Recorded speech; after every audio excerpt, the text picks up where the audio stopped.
Jesus at the table spread, where the sins of good are fed. He invites his chosen people, come and dine. With his manna he doth feed, and supplies our every need. But 'tis sweet to sup with Jesus all the time. Come dine. You may feast at Jesus' table all the time. He who fed the multitude turned the water into wine. To the hungry call it now, come and dine. The disciples came to learn, thus obeying Christ's command. For the Master called to them, come and dine. There they found their hearts' desire, bread and fish upon the fire.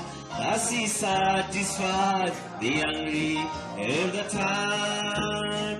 Oh, come and dine, the Master called it, come and dine. Oh, you may feast at Jesus' table all the time. He who fed the multitude and the water into wine. To the hungry call it now, come and dine. Oh, soon the Lamb will take his bride to be ever at his side. Oh, the host of heaven will assemble be. Oh, to be a glorious sight.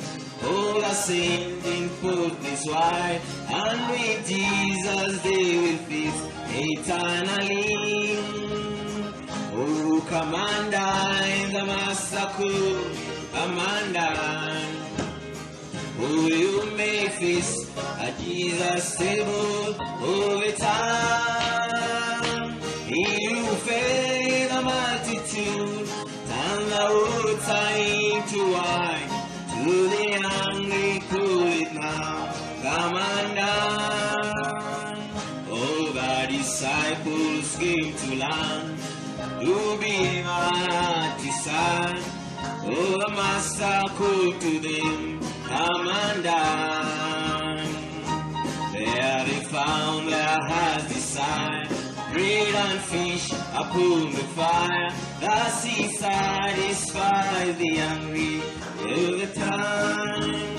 Oh, come and dine, the Master called it, come and dine.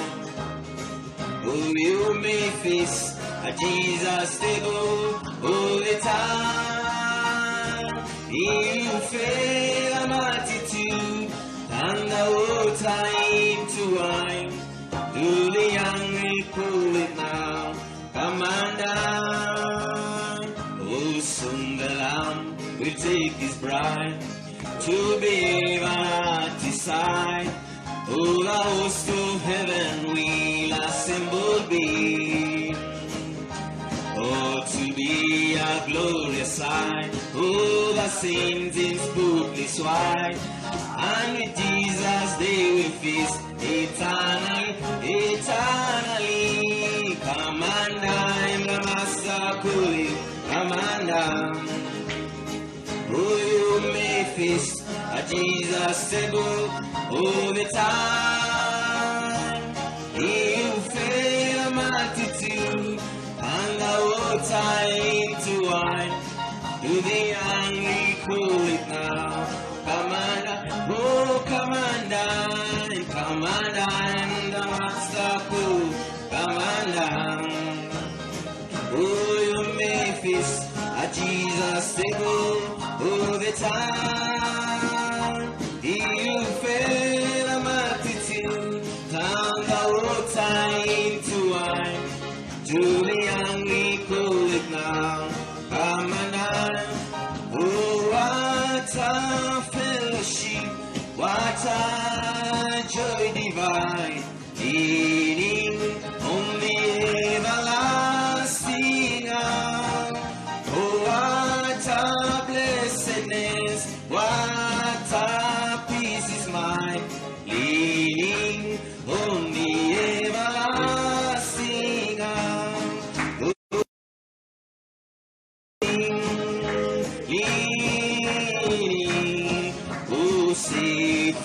and secure from all around. Leaning, leaning, oh, leaning on the everlasting arm. Oh, how sweet to walk on this pilgrim way, leaning on the everlasting arms. Oh, how bright the path grows from day to day, leaning on the everlasting arms. Oh, leaning, leaning, safe and secure from all harms. Leaning, leaning, oh, I'm leaning on the everlasting arm. Oh, what have I to trade? What have I to fear? Leaning on the everlasting arms. I have blessed peace with thy word so near. Leaning on the everlasting arms. Hallelujah. Leaning, leaning, oh, safe and secure from all arms. Leaning,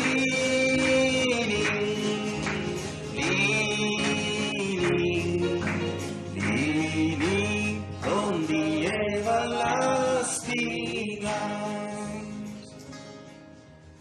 Amen. Amen. Blessed be the name of the Lord. Jina la Bwana libarikiwe. Amen. I greet you all in the precious name of our Lord Jesus Christ. Na wasalimu kwa jina la dhamana la Bwana wetu Yesu Kristo. This opportunity to welcome you to the service this morning. Nachukua nafasi hii kuwakaribisha kwenye ibada In that asubuhi ya leo precious name of our Lord Jesus. katika jina la Bwana lililobarikiwa. So we Yesu pray. Kristo. Taomba. Precious, blessed Heavenly Father, King of glory, we come worshiping you, honoring you, and glorifying your great name. We thank you, Lord Jesus, for it has pleased you, God, to be numbered among the living even this day. God, as the world is groaning under the plague, Lord Jesus, and as, oh my Father, the world gets into uncertainty, Lord, you have kept your children, you have preserved them by your manna, and you have led them by the great Holy Spirit. God Almighty, not that we are good, but it is because of your mercies and grace upon us. Lord Jesus Christ, we want to thank you and bless you for your continued support and care and mercies upon each and every one of us. We therefore pray, King of glory, that your grace will abound, and that, Lord, them that are really suffering, that are undergoing that tribulation will find your grace, will have mercy, Lord Jesus. Lord God Almighty, may your predestinated ones be covered by the blood of the Lamb, be secured, be safe, be healthy, and be truly, O Lord my Father, indeed, in that hiding place. We pray that you be merciful. We also pray, God Almighty, even for our country. My Father, we used to have normal services. We used to enjoy. We used, Lord Jesus, to have conventions. But because of this coronavirus disease, everything, Lord, has been shattered. We are now praying, Lord, if there is any chance, Lord, and we know you are able, Lord, to change the situation, that, Lord, it will please you, Father, to give us another chance. That it will please you, Father, oh, Baba, to take back even this virus and give us another time to enjoy the fellowships that we used to enjoy. My Father, we pray that you have mercy upon us. Nevertheless, not my will, but thy will be done. And now that you have given us this opportunity to stream this message live We pray, God, in this little way, that my Father, you will take over and manifest yourself to your people and teach them your way. Show them, Lord, my God, where they have to tread for safety, Lord Jesus. We pray that you will help us. Now that, Lord, many avenues we used to have are now curtailed. This may be the only one, Lord. And therefore we pray that the Holy Spirit will take over and minister your word to the souls of the hungry and the needy, that they may find service, they might find solace in thee, Lord. That they may turn to you at this hour of need and be assisted, Lord. That they may be saved, may be converted, be baptized with the Holy Spirit, Lord, to be included into the body of the Lord Jesus. We pray that you take over, Lord. May the sick be healed, Lord. May them that, Lord, my Father, are hungry, find the manna they are hungering for. We pray, yet Jehovah, remembering our precious brother Washira, who had an accident with those sides of Kapenguria. Father, that you will touch him and deliver him, Lord. May he be restored to life again and go back to his work, for he serves you, Lord. We thank you, Lord. As we start this service, God be pleased to start with us and lead us through for the glory and honor of your great and mighty name. In the blessed name of our Lord Jesus Christ, we humbly pray. Amen. Amen. Blessed be the name of the Lord. Jina la Bwana libarikiwe. So, my dear brother, my dear sister, wherever you are, Ndugu yangu mpenzi, dada yangu mpenzi, popote ulipo, we welcome you to this service nawakaribisha kwa ibada hii. in the blessed name of our Lord Jesus Christ. Jina la Bwana wetu Yesu Kristo lilobarikiwa. Amen. Wherever you are, Popote ulipo, we pray for us endelea kutuombea. as we also pray for you. Tunapoendelea pia kuombea. Amen. This happens to be the only way Hii ndio we njia can tu interact, ambayo tunaweza wasiliana, but we still thank God for all things. lakini bado tunashukuru Mungu kwa mambo yote. Amen. Now, as we start off, Tunapoanza, I would like us to read from the Bible. ningependa tusome kutoka kwa Biblia. I wanted to continue with the last message. Ningependa kuendelea na ujumbe And the uliotangulia. last message was, what is the baptism of the Holy Ghost? Na ujumbe uliotangulia ulikuwa ni ubatizo wa Roho Mtakatifu ni nini? Amen. So you're welcome. Wote mmekaribishwa. I'm hoping that God ministered to you that time. Natumai kwamba Mungu aliwahudumia wakati ule. Allow me to put this one aside. Amen. And now we want to just pick up from where we left. Sasa tungependa tu kuanzia penye tuliachia. And want to read in the Bible, Ningependa usome kwenye Biblia in the book of Joel 2:28. katika kitabu cha Yoeli mlango wa 2 mstari wa We 28. shall also read in the book of Luke chapter 24. Pia verses tutasoma Luka Mtakatifu 61. 24. Let's start with Joel. Kisha tuanze na kitabu cha Yoeli.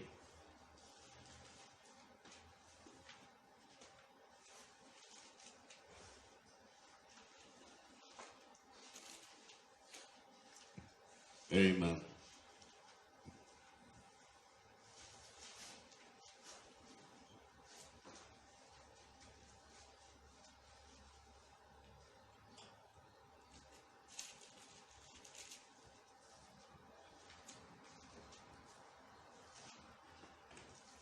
The Bible says, and it shall come to pass afterward that I will pour out my spirit upon all flesh, and your sons and your daughters shall prophesy, and your old men shall dream dreams, your young men shall see visions. And also upon the servants and upon the handmaids in those days will I pour out my spirit, and I will shew wonders in the heavens and in the earth, blood and fire and pillars of smoke. The sun shall be turned into darkness, and the moon into blood, before the great and the terrible day of the Lord come. Amen. We shall stop there. And we shall also read in the book of St. Luke, St. Luke chapter 24, from verse 46 to verse 51. Tasoma Luka mtakatifu mlango wa 24. Amen.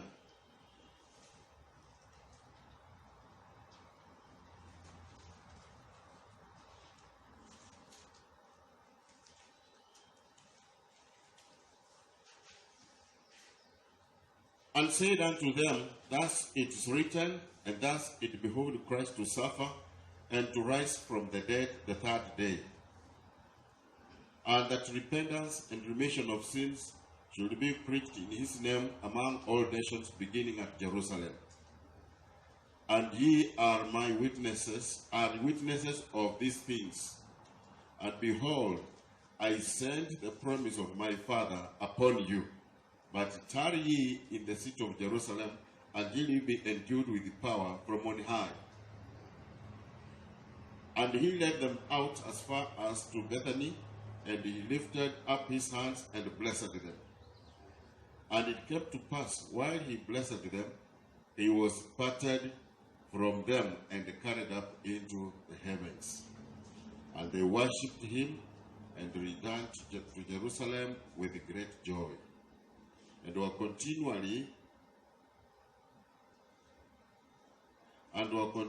in the temple, praising and blessing God.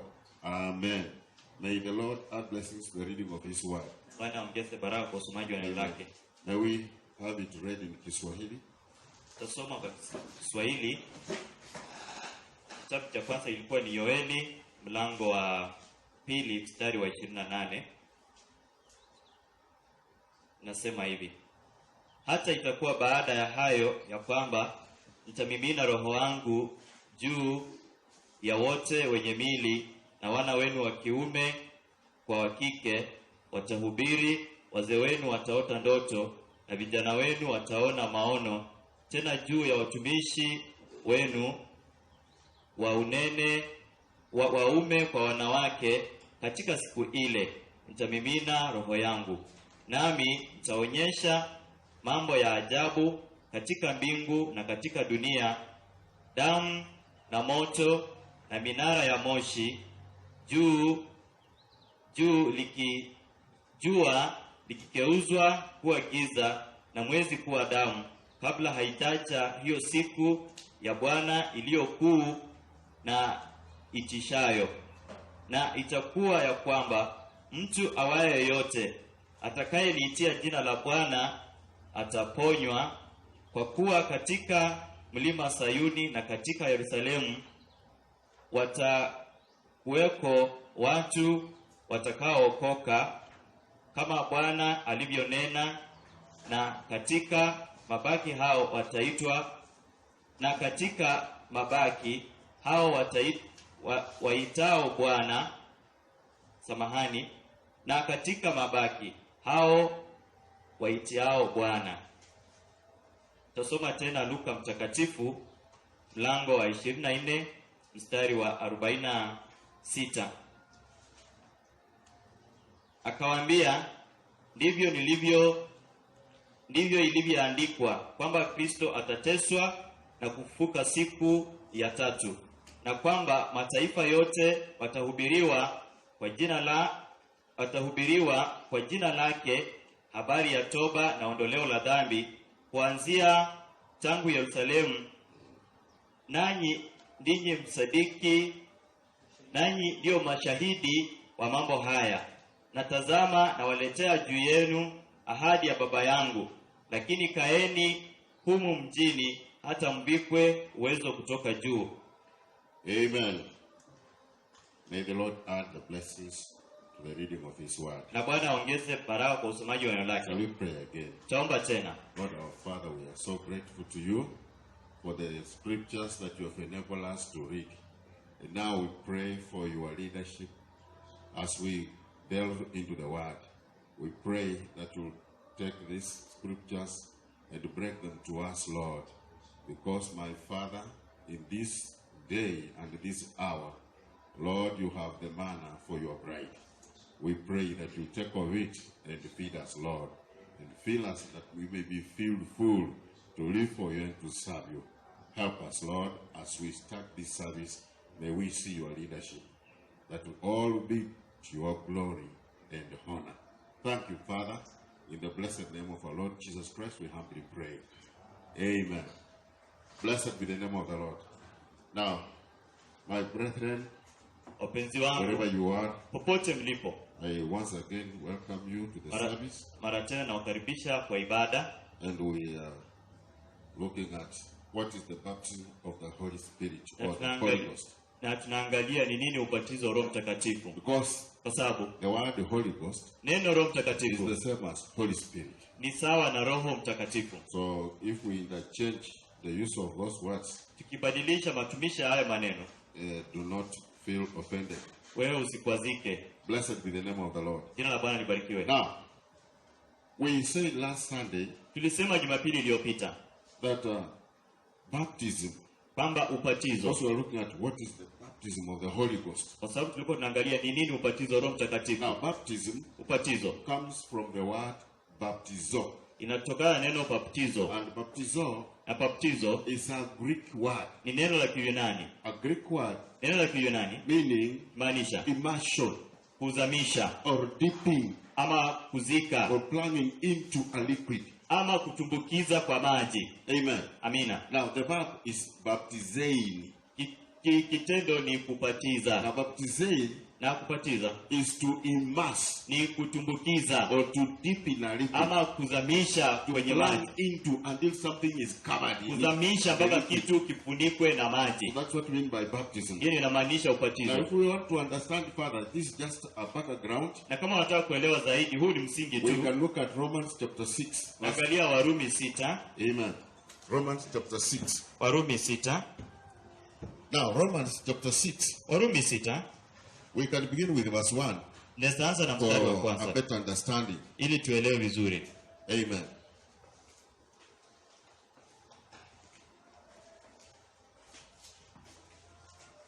Amen. Okay, Romans chapter 6. Warumi 6,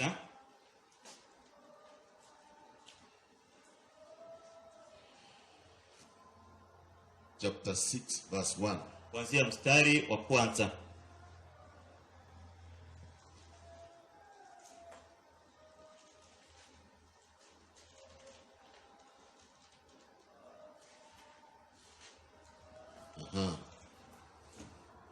And the Bible says, then, Tuseme nini basi? shall we continue in sin that grace may abound? Tudumu katika dhambi ili neema isidi kuwa nyingi? God forbid. Hasha. How shall we that are dead to sin live any longer therein? Sisi tuliofia dhambi tuishije tena katika dhambi? Amen. Know ye not that so many of us, as were baptized into Jesus Christ, were baptized into his death? Hamfahamu ya kuwa sisi sote tuliobatizwa katika Kristo Yesu tulibatizwa katika mauti yake? Now, listen. Basi kiza. Therefore, that's verse 4 now. Mstari wa 4. Therefore, we are buried with him by baptism into death. Basi tulizikwa pamoja naye kwa njia ya ubatizo katika mauti yake. Therefore, baptism is an act of burial.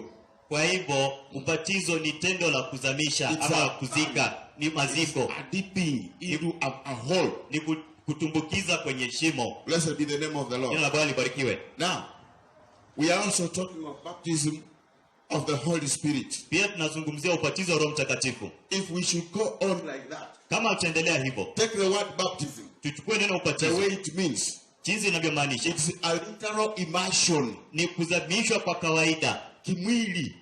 Kuzamishwa. Blessed be the name of the Lord. Jina la Bwana It's libarikiwe. an immersion. Ni Let kuzamisha. us not forget that concept. Usahau hilo wazo, It is an immersion. ni kuzamishwa. And I want to believe that Nataka kuamini ya kwamba Paulo, an apostle mtume called by God, aliyeitwa na Mungu, was not just playing around with words. yeye hakuwa anacheza tu na maneno. He truly meant what the word said. Alimaanisha kile neno lilikuwa linamaanisha. It's a dipping, Ni kuzamisha, full dipping kuzamisha kwa kilindi into the Holy Spirit. ndani ya Roho Mtakatifu. Now, for you to understand it better, Ili uelewe zaidi, I know, najua the Holy Spirit comes from up, najua Roho Mtakatifu kutoka juu, came from God, anatoka kwa Mungu and poured upon the apostles. na akamwagwa juu ya mitume. But brother, Lakini ndugu, he never filled them with something small. hakuwamwagia tu kitu He kidogo, dipped them in. aliwazamisha ndani. After filling them, Baada ya kuwajaza, he dipped them into aliwazamisha ndani something. ndani ya This is what I kitu. want you to know. Na hii ndio nataka nyinyi We can mfahamu. get that concept Nasoma hilo wazo from the Bible. kutoka kwenye 1 Biblia. Corinthians Wakorintho wa kwanza chapter 12, mlango 12 verse 13. kuanzia mstari wa 13. Amen.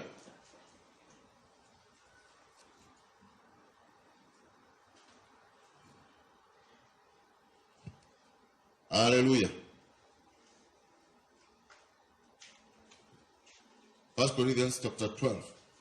Wakorintho wa kwanza mlango wa 12 mstari wa 13.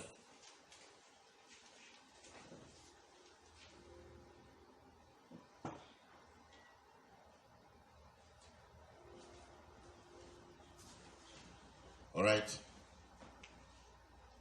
Chapter 12.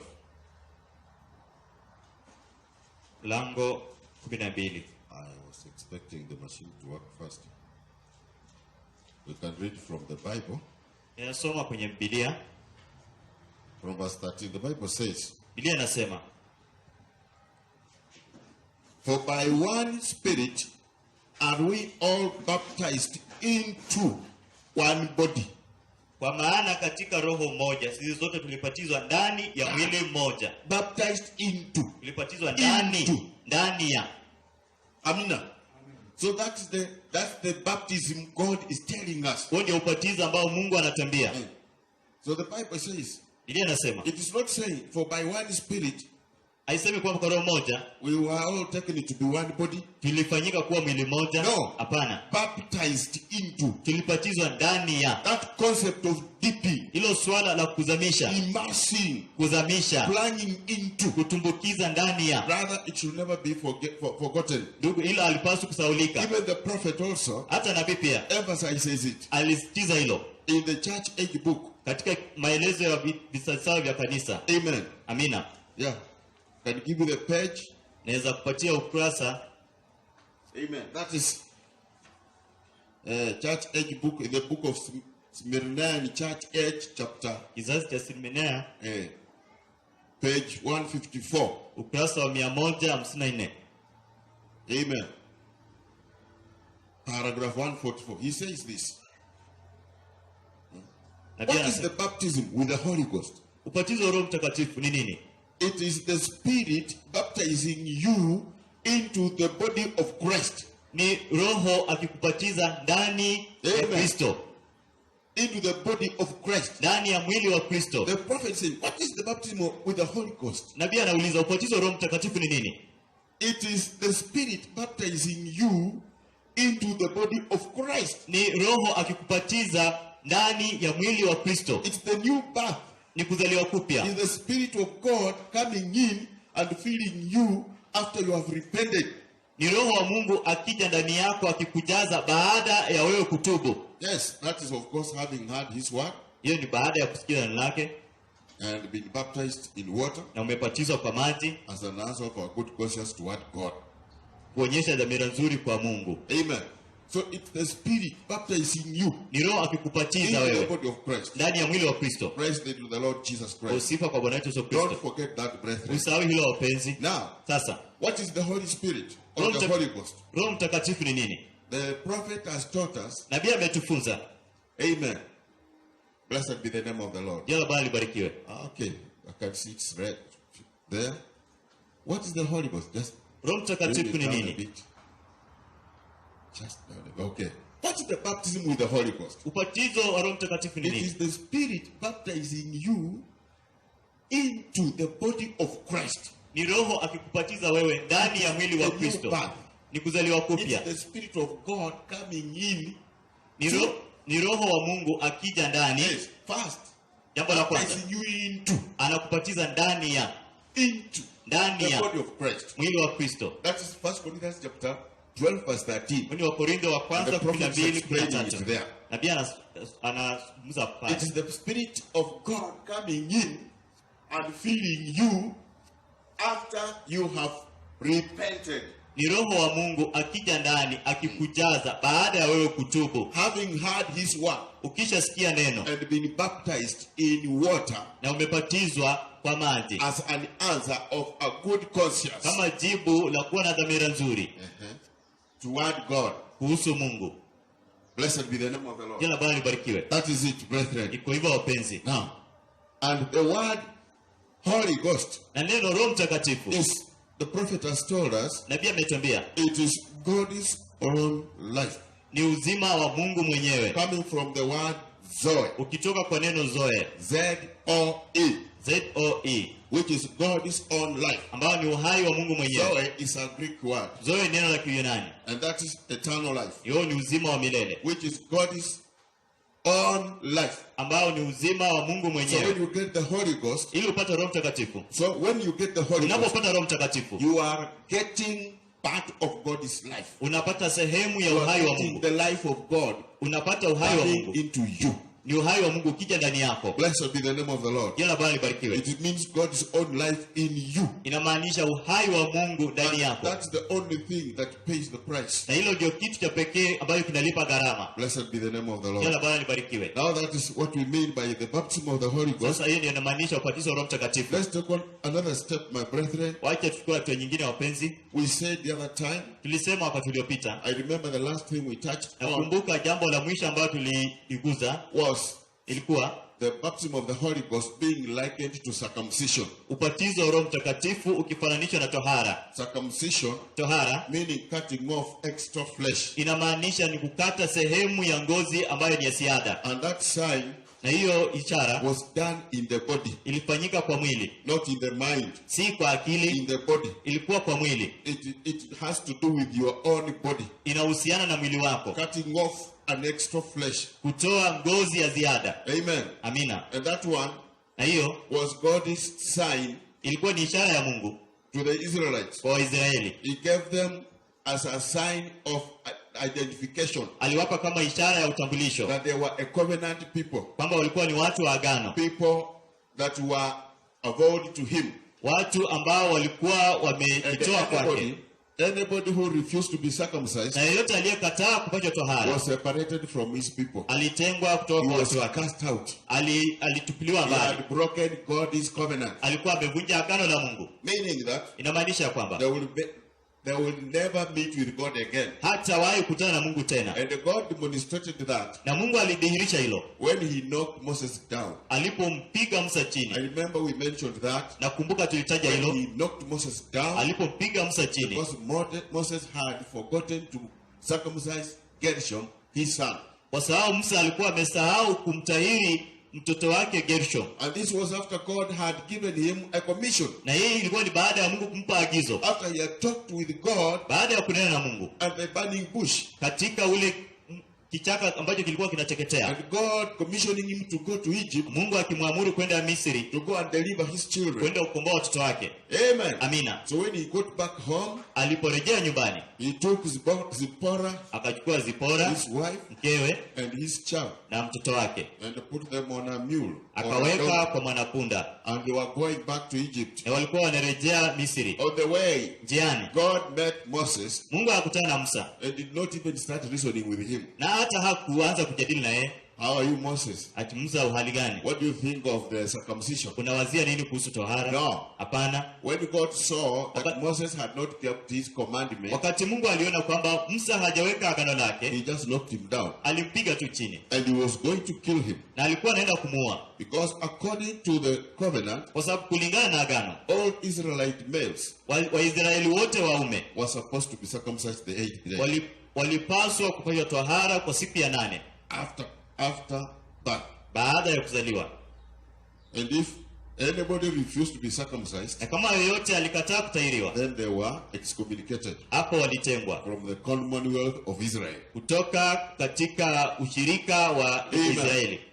So God was killing Moses. Mungu alikuwa anamuua Musa, But Zipporah discerned it. lakini Zipora akapambanua hilo. And she quickly took a sharp stone, Kwa haraka akachukua jiwe kali cut off the flesh of her son. na akakata ile ngozi ya mwanawe. And when she did, Na alipofanya hivyo, she took that extra flesh akachukua ile ngozi ya ziada, and cast it at the feet of Moses. akairusha miguuni mwa Musa. Amen. Amina. And she told him, you are a bloody husband. Akasema, wewe ni mwanaume ambaye unapenda kumwaga damu. Wewe ni mwanamume wa damu kwangu. Mume wa damu kwangu. A Blessed bloody be the name husband of the to Lord. me. Jina la Bwana libarikiwe. Are we together? Now, Sasa, that is what stayed the anger of God. hiyo ndio ilizuia hasira ya Mungu. Otherwise, Moses would have died. La hivyo Musa angekufa. I'm telling you, God was not just playing with Nakwambia Moses. Mungu hakuwa anacheza tu na Musa. God cannot just play around with his word. Mungu hawezi cheza tu na neno lake. God means what he says. Mungu anamaanisha kila ambacho anasema. If we realize that we are the handiwork of God, Kama tutatambua kwamba sisi ni kazi ya mikono ya Mungu, we should be careful. tunapaswa kuwa We waangalifu. should not play around with his word. Hatupaswi kucheza neno lake. If he says Kama anasema that we must be born again, kwamba lazima tuzaliwe mara tena, ndugu, there is no way around it. hakuna njia ya We kuepa. must just be born again. Lazima uzaliwe We mara must tena. repent of our sins Lazima tutubu dhambi zetu and come be baptized in the water na tukuje tubatizwe in kwa the maji name of the Lord Jesus kwa Christ, jina la Yesu Kristo, so that our sins are removed. ili kwamba dhambi zetu And ziondolewe, then let us be baptized with the Holy na Ghost. waje tubatizwe na Roho Mtakatifu, And let's get the real Holy Ghost. na waje tupate Roho That's Mtakatifu why halisi. we are here, Ndio maana tuko hapa by the help of God, kwa msaada wa to Mungu, try to find out tujaribu kutambua what is this baptism of the Holy Ghost. huu ubatizo wa Roho Mtakatifu ni nini. Amen. Amina. Blessed be the name of the Jina la Lord. Bwana So libarikiwe. we realize, Tulitambua one, jambo la kwanza that the Holy Ghost kwamba Roho Mtakatifu is a circumcision. ni tohara. Remember, we had looked at other things. Kumbuka tulikuwa tumeangalia mambo mengine. Amen. Amina. Circumcision. Tohara, Now, circumcision tohara is a cutting off of the flesh. ni kukata ile ngozi ya ziada. Now, today, Leo hii remember, kumbuka, God did not do away with circumcision, Mungu hakuachana na tohara, but he magnified it. lakini alizidisha. It's not now just physical flesh, Si kwa nyama tu ya mwili, but now lakini sasa it is a spiritual circumcision. sasa ni tohara ya kiroho. Amina. Amina. It's a cutting off of unbelief. Ni kutoa kutokuamini, Kukata ngozi ya kutokuamini. Sasa ni kutahiri moyo. now it's to circumcise the heart. Circumcision of the heart. Tohara ya Because- mwili, kwa sababu According to the word, kulingana na neno, God gave this sign of circumcision Mungu alipeana hii ishara ya tohara to Moses, to Abraham, kwa Ibrahimu and to all his seed na kwa uzao wake after him. ambao unakuja nyuma yake. That means Hiyo inamaanisha it's an everlasting sign. hiyo inamaanisha hii ni ishara ya And milele. if today we have children of Abraham, Na leo hii kama kuna uzao wa Ibrahimu, they must also be circumcised, lazima pia wapashwe tohara, because their father Abraham was kwa circumcised. sababu baba yao Ibrahimu alitahiriwa.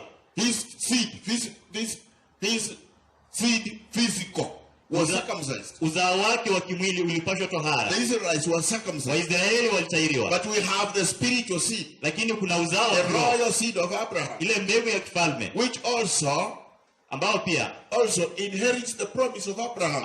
unarithi And you urithi wa cannot Ibrahimu, inherit without circumcision. na huwezi rithi bila tohara. And that circumcision Na hiyo tohara is not the flesh now. si tohara ya It mwili, is the spiritual circumcision, ni tohara ya kiroho, which is the baptism of the Holy Ghost. ambao ni ubatizo wa Roho Mtakatifu. Blessed be the name of the Lord. Jina la Bwana That's what the libarikiwe. prophet tells us. Ndio maana nabii anatuambia You must be baptized with the Holy Ghost. lazima ubatizo wa Roho Mtakatifu. If you don't get the baptism of the Holy Ghost, Kama upate ubatizo wa Roho Mtakatifu, then you can never have a chance sasa hutawahi to kuwa na inherit nafasi the blessings that God gave to Abraham. kupata zile baraka ambazo Mungu alimpa Ibrahimu. Blessed be the name of the Lord. Jina la Bwana libarikiwe. That's what's supposed to be done, brethren. Hii ndio inapaswa kufanyika, We must wapenzi. be baptized with the Holy Spirit, Lazima tubatizwe na Roho Mtakatifu, because it's the sign of circumcision. kwa sababu ni ishara ya It is tohara, an eternal sign. ni ishara ya milele. Amen. Amina. And anybody who avoids that one Na yoyote anayekwepa hiyo, is excluded yeye anatengwa from the family of God. kutoka kwa jamii ya Mungu.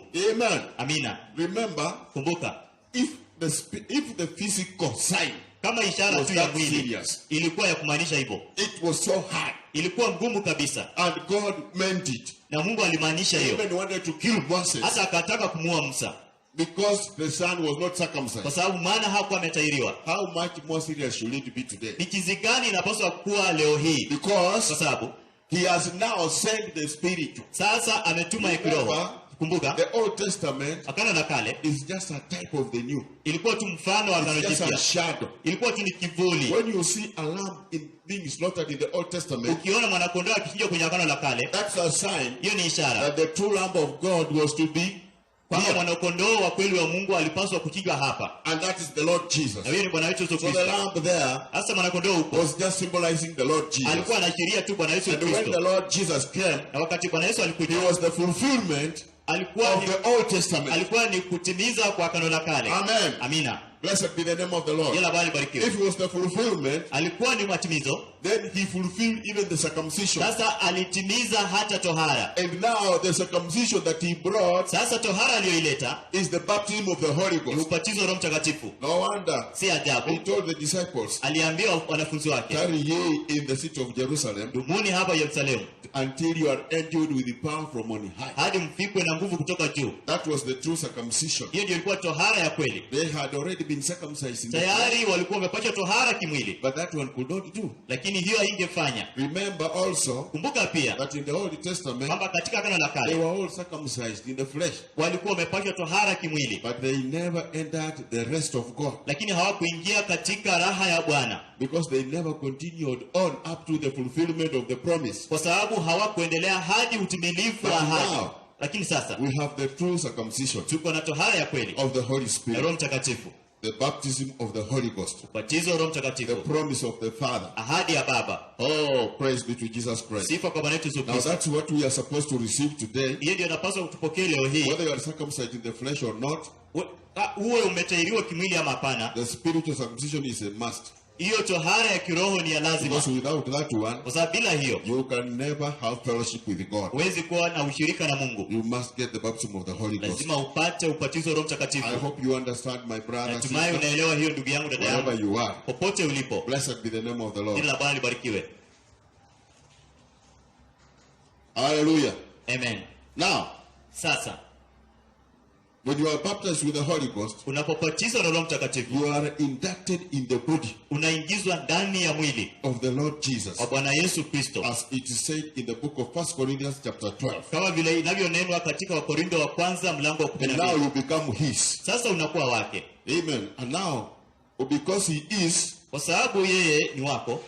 kwa sababu yeye yuko, we have the right to all that he has purchased for us. Tuko na haki ya kumiliki yote ambayo ametununulia. Every promise in the Bible becomes yours. Kila ahadi kwenye Biblia inakuwa It yako, belongs to you. ni yako. Remember, Kumbuka, that Holy Spirit huyo Roho Mtakatifu now becomes the token again. sasa anakuwa ishara tena, It is the token. ni ishara. That's what the prophet has taught us. Hiyo ndio nabii So when ametufunza. you get the baptism of the Holy Ghost, Unapopata ubatizo wa Roho you Mtakatifu, are getting the token. hapo unapata ile ishara. The baptism of the Holy Ghost, Ubatizo wa Roho Mtakatifu, circumcision, tohara, the baptism of the Holy Ghost ubatizo wa Roho is Mtakatifu, the token. hiyo ni ishara. Now, a token, Ishara everyone knows kila mtu anajua that a token is a sign. kwamba It's a sign hiyo ni ishara ya that kwamba something has been purchased, kitu kimelipiwa that gharama, something has been paid for. kitu kimenunuliwa ama kimelipiwa gharama. It can be a paper, Inaweza kuwa ni karatasi, it can be something inaweza kuwa kitu to show you kuonyesha that a price has been paid. kwamba gharama imelipwa. For example, Kwa mfano,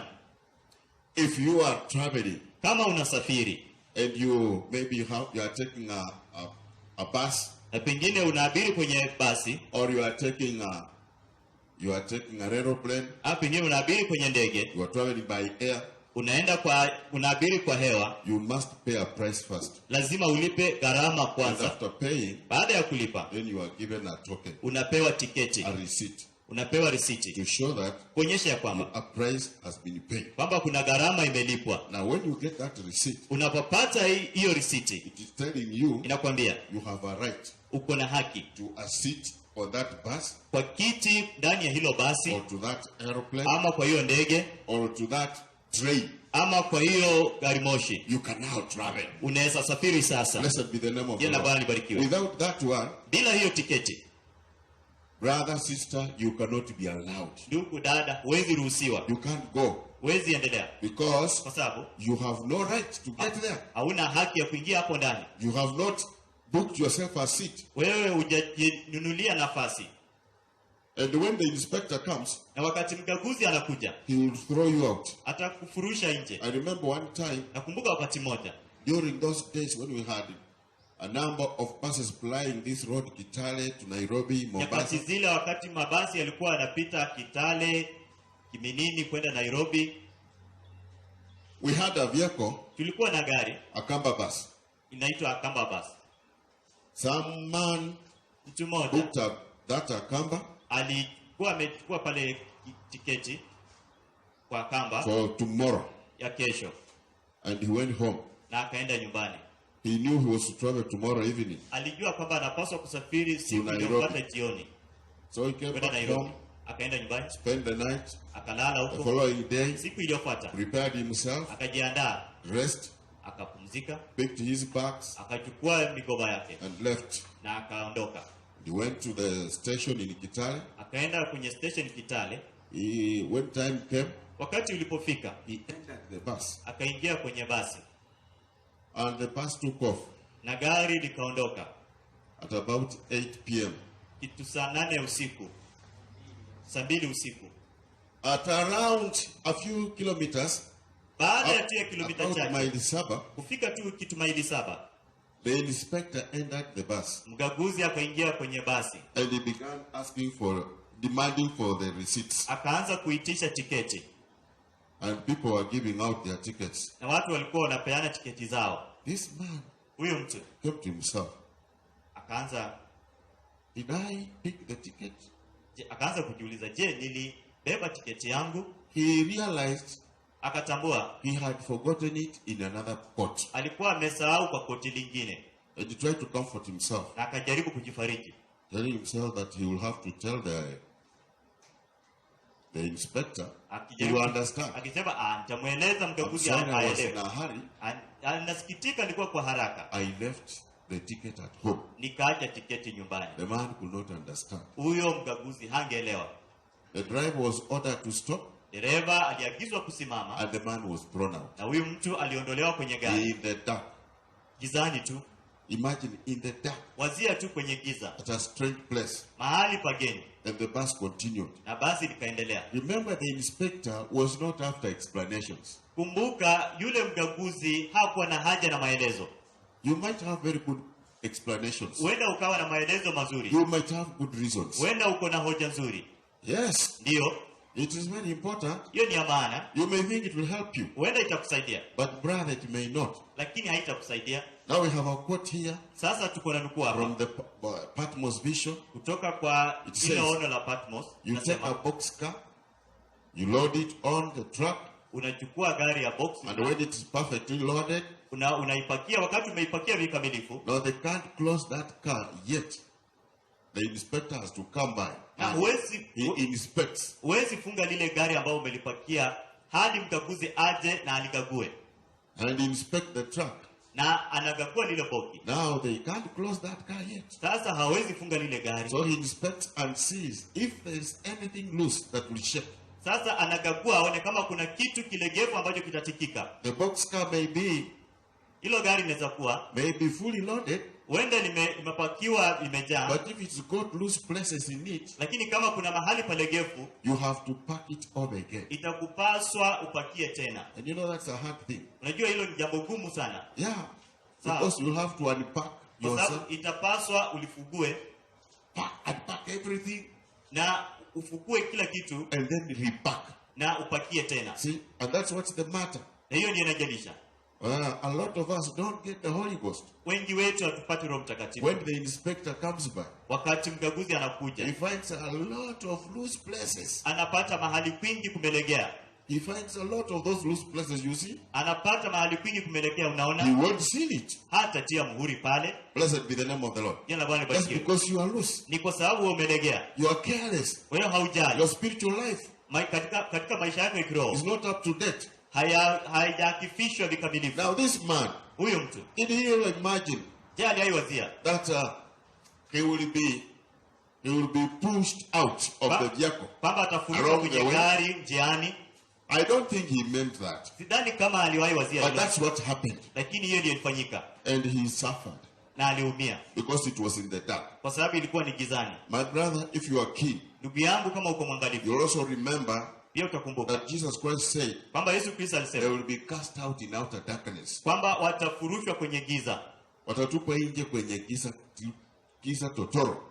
And there will be wailing and gnashing of teeth. watakuwa wakilia wakisaga meno. And that's about the foolish virgin Na hiyo inahusiana na wale bikira wajinga who went to buy oil. ambao walienda kununua mafuta. They first of all Jambo la kwanza, came in to wait for the bridegroom. walingojea bwana harusi Walikuja wakangojea bwana harusi wakiwa hawana mafuta. without the oil.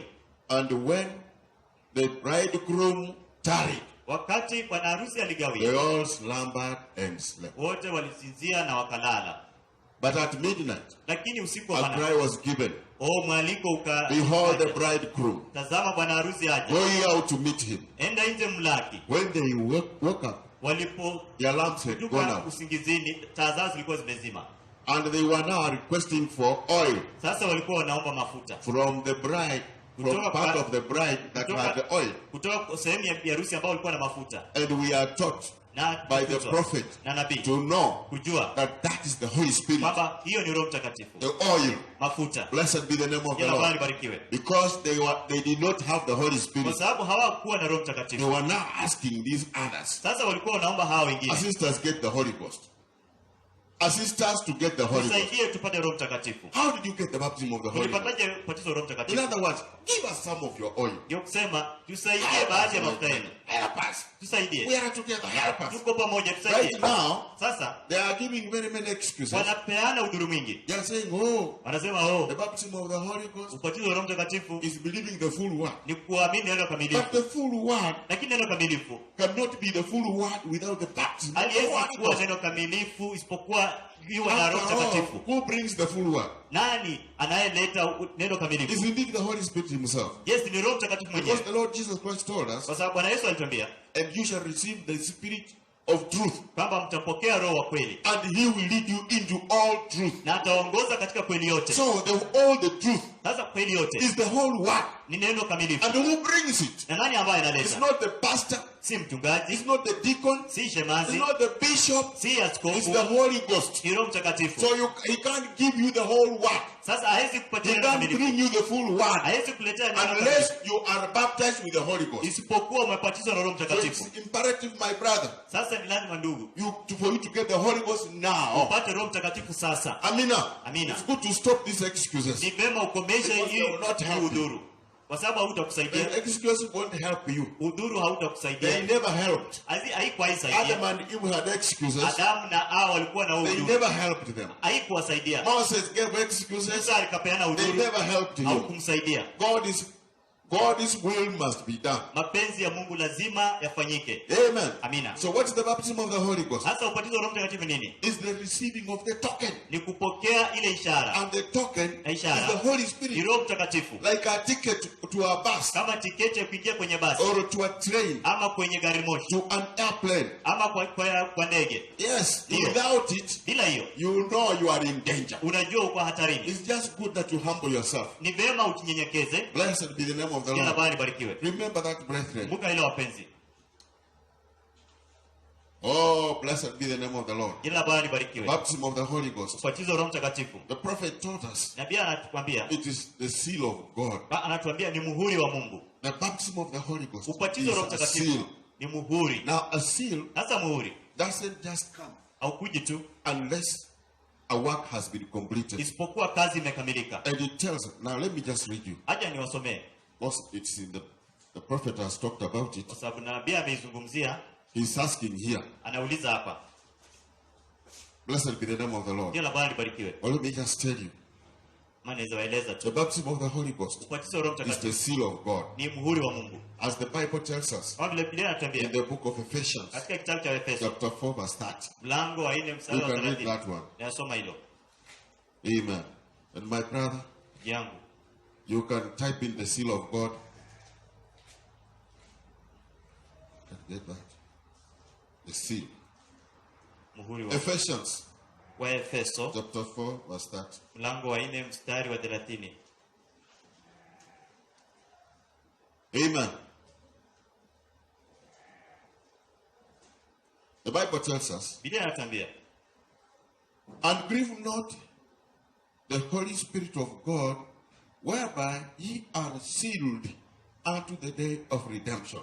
wala msimhuzunishe yule Roho Mtakatifu wa Mungu, ambaye kwa yeye mlitiwa muhuri hata siku ya ukombozi. Amen. Amina. Blessed be the name of the Lord. Jina la Bwana libarikiwe. So the Holy Ghost Roho Mtakatifu is a seal.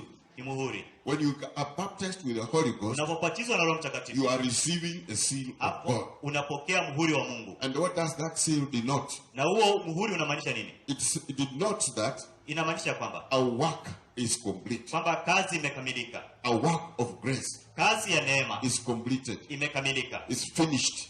Imekamilika. So when God baptizes you with the Holy Ghost, Wakati Mungu anakubatiza wewe He's na Roho conveying a Mtakatifu, message to you anakutumia ujumbe that kwamba He has started that work.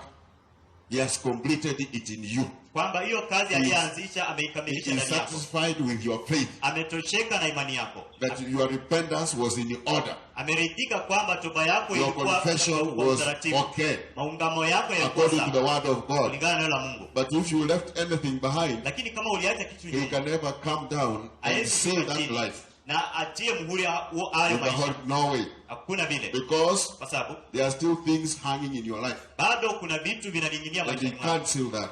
Haezi tia muhuri. As we talked about the box car, Vile tulizungumzia ile gari, Brother Branham says ndugu Branham anasema he was working on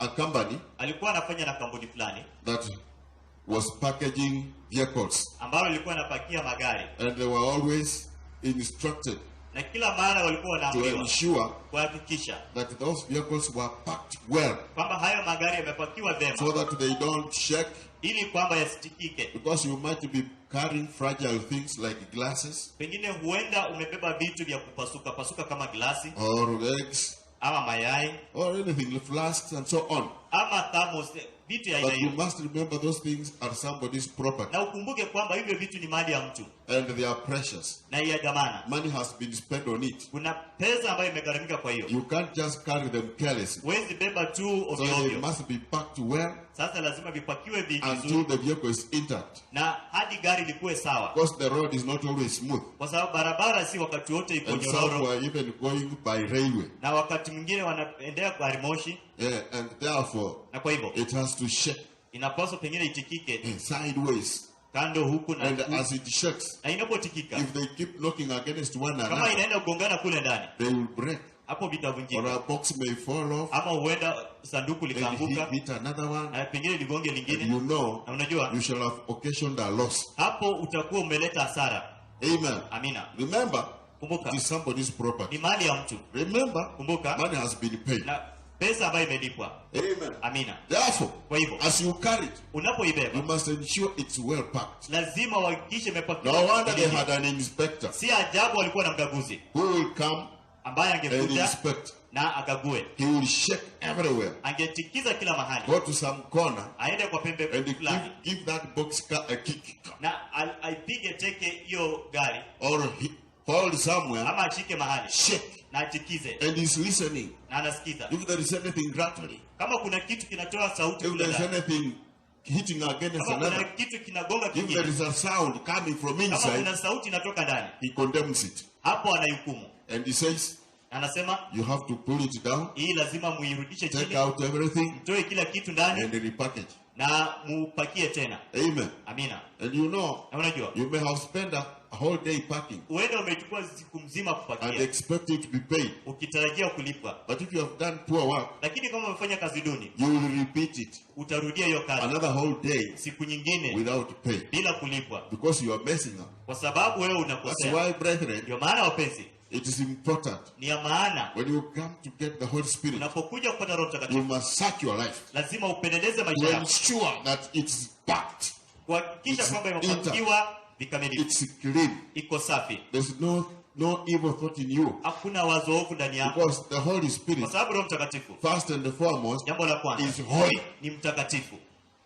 He can't come and fill a filthy thing. Haezi kuja ajaze chombo kichafu. He must find a holy vessel. Lazima apate chombo He must be kitakatifu. cleaned.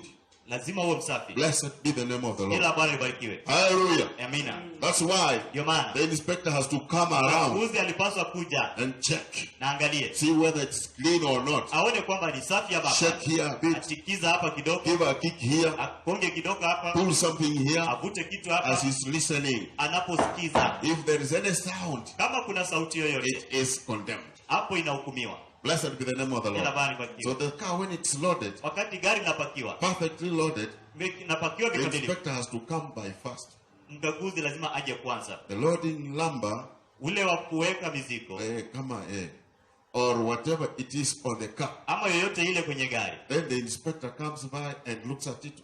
Mkaguzi anakuja na anaiangalia. And if the car has been rolled up on the side track here, Na kama gari to be loaded up, liko hapo kupakiwa, nawekwa kando hapa ili pakiwe, the inspector checks everything mkaguzi anachikiza kila kitu to see if it is good kuona kwamba iko and sawa solid. na liko imara. And then after he finds out that everything is solid, Baada ya kutambua kwamba kila kitu kiko imara, he pulls the door together anavuta milango pamoja and seals it. na anatia muhuri ama And anafunga. it is sealed to its Na destination. inafungwa hadi hatima yake. Amen. Amina. To its destination. Hadi hatima yake. That's the way the Holy Spirit does us. Hivyo ndio Roho Mtakatifu anafanya kwetu.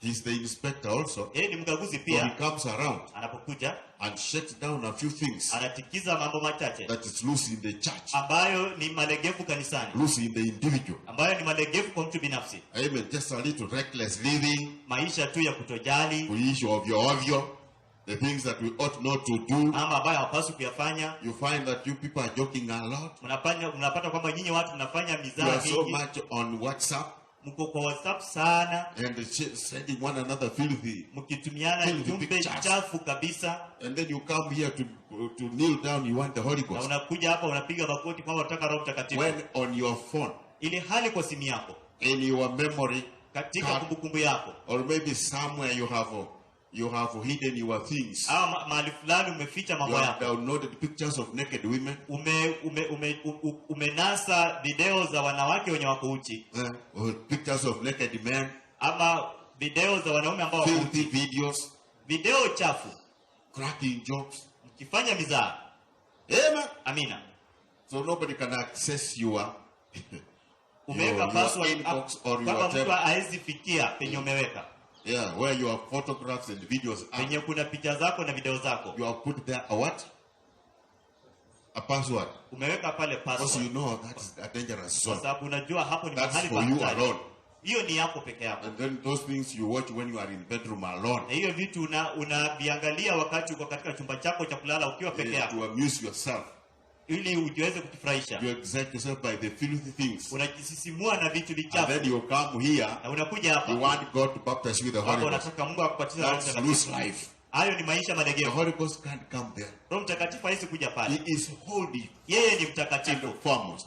na yeye ni wa kwanza. If your mind is filthy, Kama mawazo yako ni machafu, your thoughts are filthy, mawazo yako ni machafu, your talk is filthy, maongezi yako ni machafu, God cannot come anywhere near you. Mungu hawezi kukaribia pale, Because He kwa sababu is holy. yeye ni mtakatifu. He's the Holy Spirit. Yeye ni Roho Mtakatifu. He's not a filthy spirit. Yeye si roho mchafu. See? Naona So you have a reckless living. pengine unaishi maisha ya kutojali. Yeah, your phone is full of worldly songs.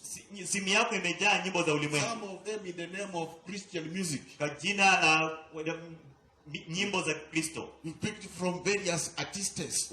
Ulitoa kwa wasanii kadhaa.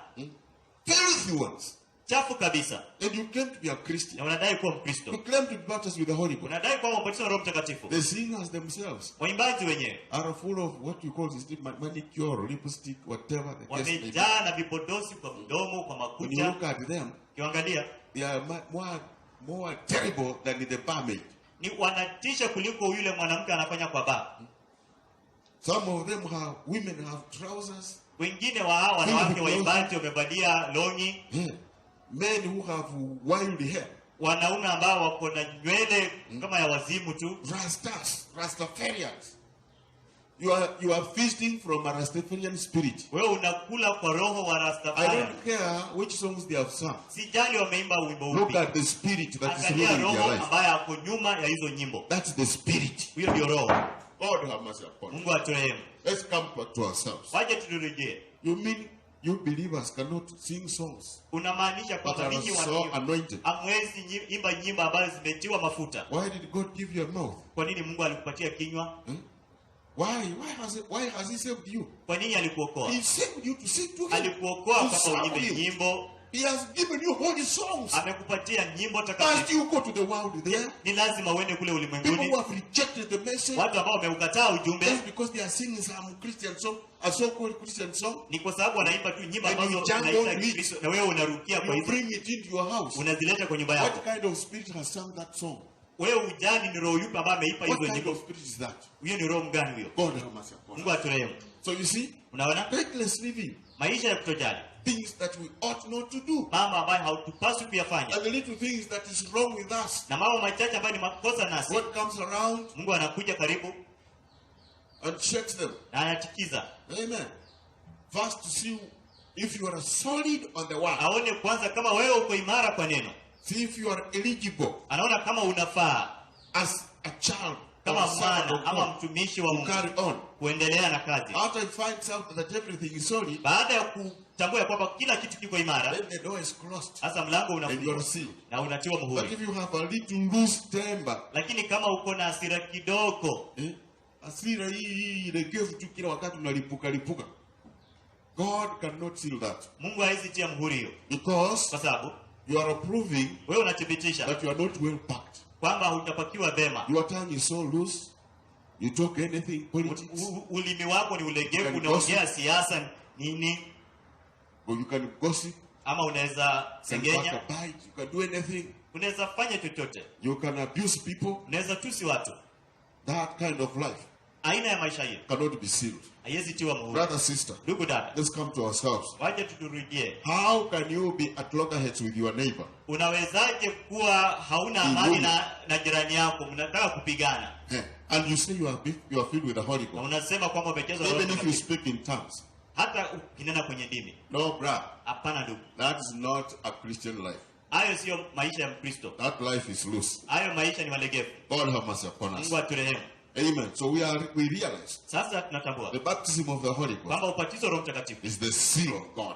ni muhuri wa Mungu, Is being sealed ni kutiwa muhuri up to the end of your journey. hadi mwisho wa safari yako. And a seal Na muhuri denotes three things. ina mambo matatu. Inawakilisha mambo matatu. First, Jambo la kwanza, blessed be the name of the jina la Lord. Bwana libarikiwe. First of all, Jambo la remember kwanza. the seal Kumbuka muhuri shows the honor. inamaanisha Of that umiliki property. wa hiyo mali. Amen. Amina. Shows who owns this property. Inamaanisha nani anayemiliki hii mali. So when you are sealed, Unapotiwa muhuri, anybody coming around that seal mtu yoyote ambaye anakaribia will huo know the muhuri honor. anajua mwenyeji It's for so and so. ni ya fulani wa fulani. And the seal of God, Na muhuri wa Mungu, when you have the seal, unapokuwa na muhuri, anybody coming around you, yoyote anayokaribia they will know you are the property of God. watajua wewe ni mali ya Mungu, You are filled with the Holy Spirit. umejazwa na Roho Mtakatifu. They know you don't belong to this world. Wanajua wewe si wa ulimwengu Because huu, the life you are living kwa sababu maisha ambayo is a unaishi testimony ni ushuhuda that it came from somewhere. kwamba ilitoka mahali And you are going back somewhere. na unaelekea mahali fulani. Amen. Amina. It shows the honor. Inamaanisha mmiliki, Because kwa sababu it came from Him. ilitoka kwake. And the Lord Jesus Christ told us Na Bwana Yesu alituambia that when the Spirit of truth is come, wakati Roho wa kweli He atakapokuja will guide you ataongoza and put you in all the truth. na waingize kwenye kweli Into yote, all the truth. kwa kweli yote. And who is the truth? Na kweli yote ni nani? The Lord Jesus Christ said, Bwana Yesu Kristo I anasema, am the way, mimi ndiyo the njia, truth, kweli and the life. na maisha Na ama uhai. uhai. Mimi ndiye uzima. Amina. Amina. Ukweli na njia. Kwa hivyo anapokuchukua When he takes anakurudisha kwa yeye mwenyewe. He returns you back to To himself. the honor. The honor. Who is the honor? Na mmilikaji ni nani? Mr. Truth. Ni kweli. Bwana kweli. Mr. Truth. Bwana kweli. Because Jesus said, Kwa sababu Yesu alisema, I am the way, mimi ndio njia, the truth, kweli and the life. na I uzima. am. Mimi ndivyo. He himself Yeye mwenyewe is the way, ni the njia, truth, and the life. kweli na uhai. So, Kwa hivyo, if you are baptized with the Holy Ghost, kama unabatizwa na Roho Mtakatifu, you are being owned by Jesus. sasa unamilikiwa na Yesu. He is your owner. Yeye ndiye mmilikaji wako. Glory to Jesus Christ. Utukufu kwa Yesu Kristo. You are sealed. Unatiwa And the muhuri. seal reads, Na muhuri you unasoma, are his. You are his. wewe ni wake. You are his. Wewe ni wake. Let me read you another scripture. Acha niosomee maandiko mengine. Blessed be the name of the Jina la Bwana Lord. libarikiwe. In the book of 1 Corinthians. Kwenye kitabu cha Wakorintho wa kwanza. Hallelujah. I hope you will not be tired with me. Natumai hamtachoka nami. Amen. Amina.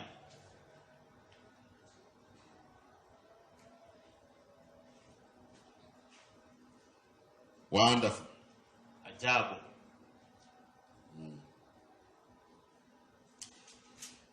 1 Corinthians chapter 6.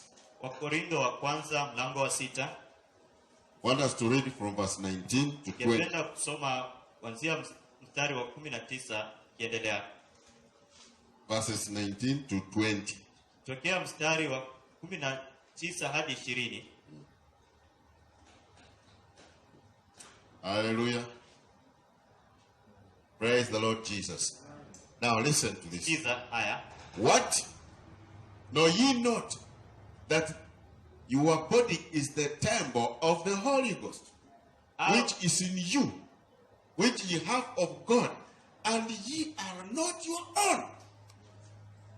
Au hamjui ya kuwa mili yenu ni hekalu la Roho Mtakatifu aliye ndani yenu, mliyepewa na Mungu, wala nyinyi si mali yenu wenyewe, Hey, maana mlinunuliwa. just a minute.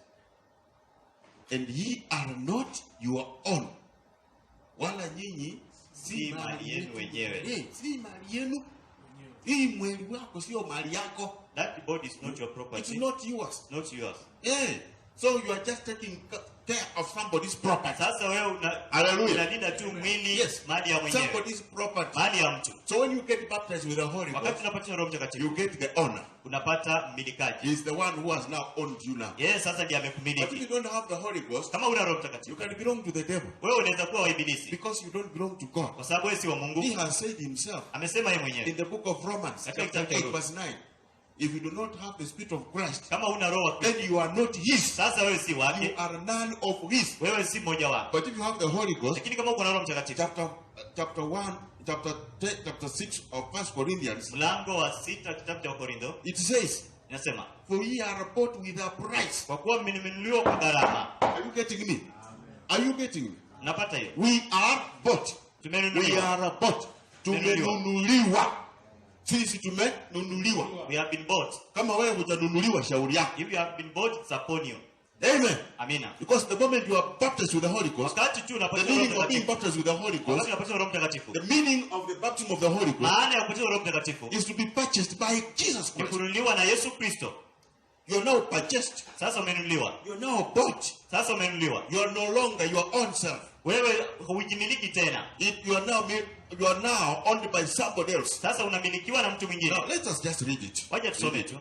What? Know ye not that your body is the temple of the Holy Ghost, Ah. which is in you, which ye have of God, and ye are not your own? Au hamjui ya kuwa mili yenu ni hekalu la Roho Mtakatifu aliye ndani yenu, mliyepewa na Mungu, wala nyinyi si mali yenu wenyewe. Amen. Verse 20. Mstari wa 20. For ye are bought with a price. Therefore glorify God in your body, which is in your body and in your spirit, which are God's. Wala ninyi si mali yenu wenyewe, maana mlinunuliwa kwa dhamani. Dhamani is a price. Yani Ni gharama.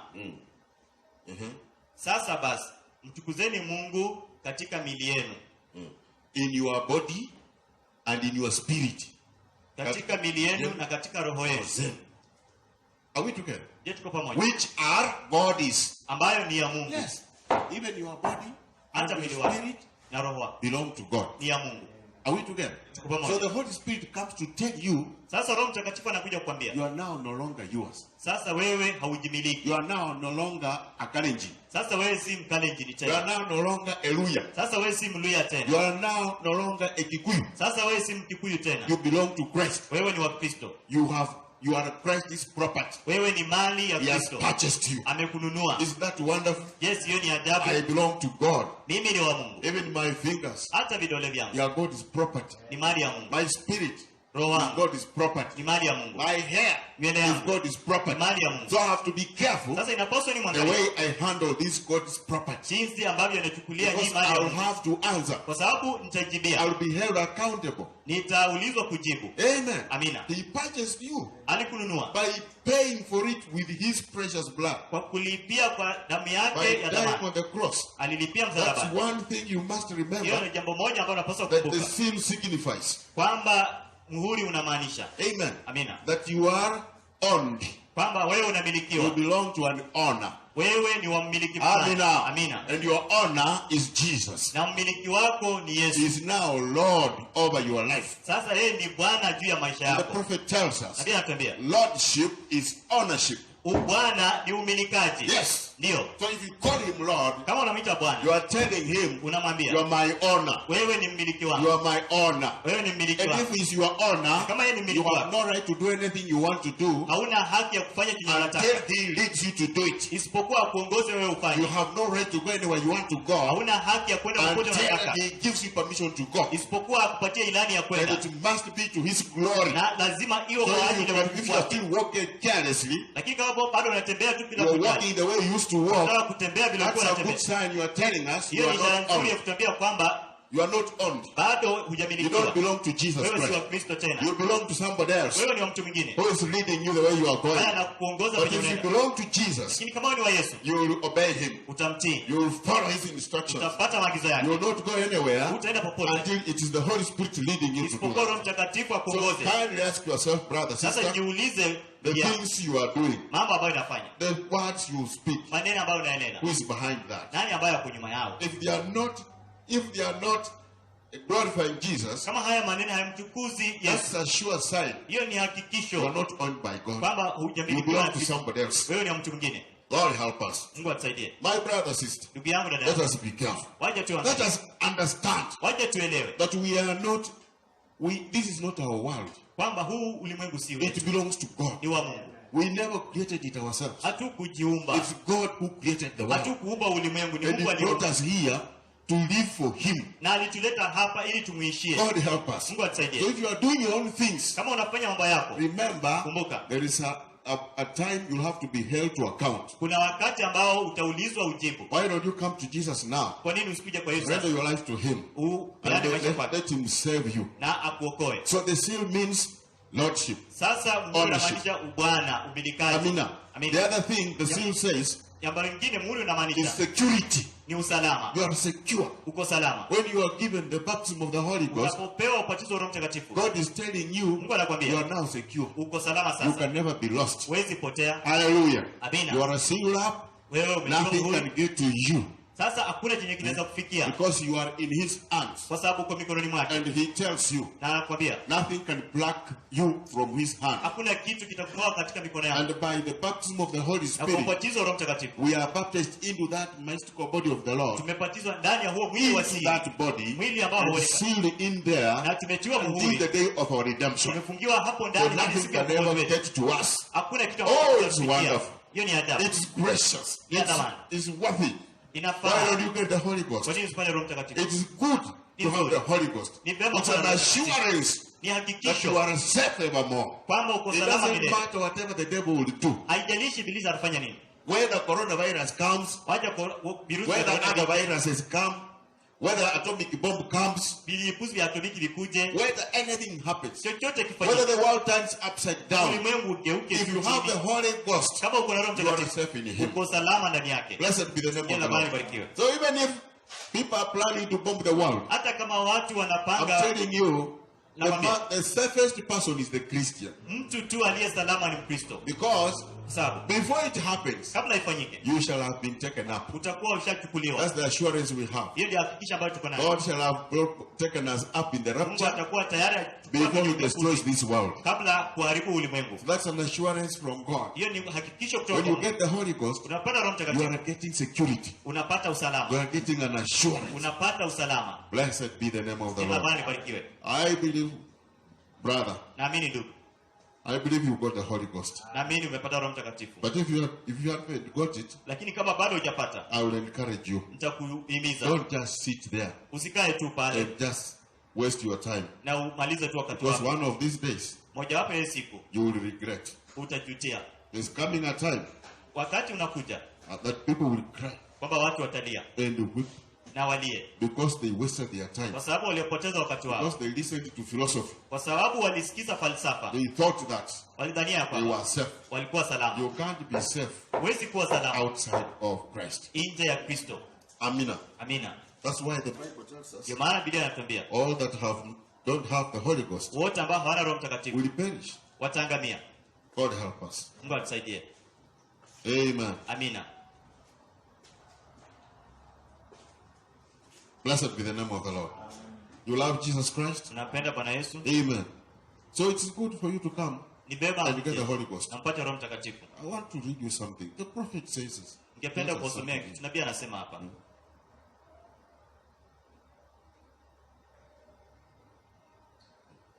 You don't have to depend on anybody to get the Holy Ghost. Upaswi kutegemea mtu yoyote ili upate Roho Mtakatifu. As a word of encouragement. Kama neno la himizo. Blessed be the name of the Lord. Jina la Bwana libarikiwe. Yeah. From this message, Kutoka kwa huu ujumbe, broken cisterns. mabirika ya fujayo. That is 65:0123. 65:0123. He says this. Anasema hivi. That's paragraph 206. I believe right now Naamini sasa hivi the Holy Spirit will fill every one of you who kwamba Roho wants it. Mtakatifu atajaza kila mmoja wenu, Who wants it. yule ambaye anamtaka. Yes. Atajaza kila mmoja wenu ana yule ambaye anamtaka. Are you getting me? Amina. Yes.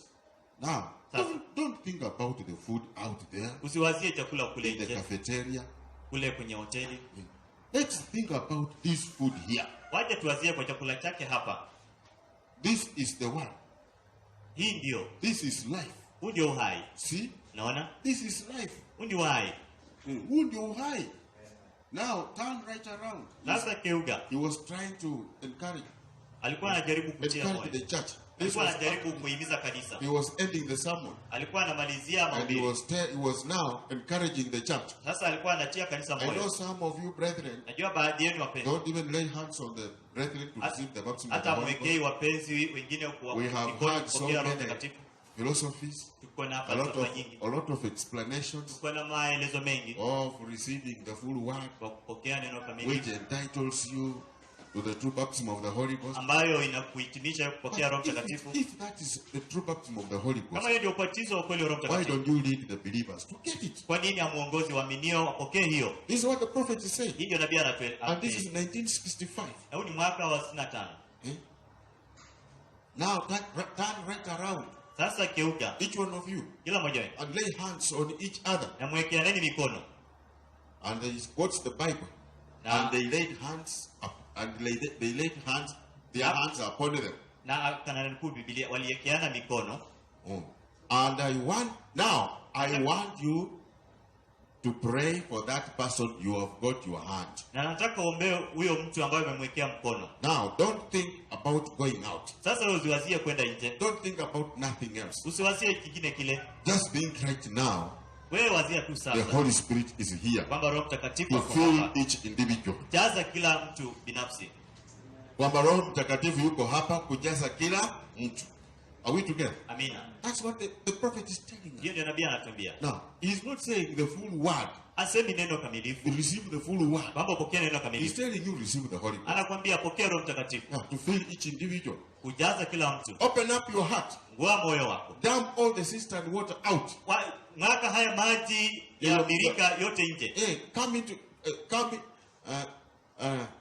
water out and say, Na useme, Oh, fountain of life, O chemichemi ya uzima, come into me. njoo kwangu. Fill me, oh Lord. Nijaze Bwana. Oh Lord God, with thy goodness and mercy. Bwana na wema wako na rehema zako. Fill me. Nijaze. That's what he's telling us. Hiyo ndio anatuambia. Are we together? Blessed be the name of the Lord. Then he prays, Anaomba. Lord Jesus, Bwana Yesu, that inexhaustible fountain, ile chemichemi ambayo haiishi. I pray, God, Naomba Bwana that you will fill each one of them. kwamba utajaza kila moja. May the Holy Ghost fall here. Wacha Roho Mtakatifu na amwagike hapa. Oh, wonderful. Ni ajabu. I pray, Naomba God, Mungu that we will forget all about anything else. kwamba utasahau kuhusu mambo yote yale. That the Holy Spirit fall into the midst of us. Kwamba Roho Mtakatifu amwagike miongoni mwetu. Just now. Sasa hivi. And will give to us that waters of life. Na Really. utatupa hayo maji ya uhai. Bure. From everywhere. Kutoka kila mahali. Grant it. Tujalie Mungu. While continuity of prayer and song blending together, Lord, wakati tukiendelea kwa nyimbo na maombi ikiwiana, knowing kijua that is your presence, kwamba ni uwepo wako, your divine presence, uwepo wako wa kiungu. we want to come to the fountain. Nataka kuja kwa chemichemi. We want the real, genuine baptism with the Holy Ghost. Tunataka ubatizo halisi wa Roho Mtakatifu. Lord, Bwana, these people are praying for it. Wanaombea hiyo. I pray that this right moment, kwamba wakati huu sasa, that they will be filled kwamba watajazwa with this goodness of God. na wema wako wa Mungu. Grant it, oh God. Jalie Mungu. Hear the prayer of your children. Sikiza maombi ya watoto wako. May you come upon their being. Kuja juu ya utu wao. And may the power of God and the Holy Ghost na Roho Mtakatifu sweep over them. Ibubie juu yao. Grant it, God. Jalie Mungu. Oh, how we thank you for the refreshing, kwa kuburudishwa, for the presence of the mighty God of heaven, kwa uwepo wa Mungu mwenye standing in our midst, simama miongoni mwetu, akisimama miongoni mwetu, right at this noon hour, Lord. Hapa katika wakati wa dhuhuri, Bwana. Feed us. Tulishe, Lord, Bwana. we want food from your table. Nataka chakula kutoka kwa meza. Feed us, Lord. Tulishe, Bwana. Just now. Sasa hivi. Feed us with the Holy Spirit. Tulishe na Roho Mtakatifu in our lives. Maisha ni mwetu. Our hungry, parching souls are thirsty.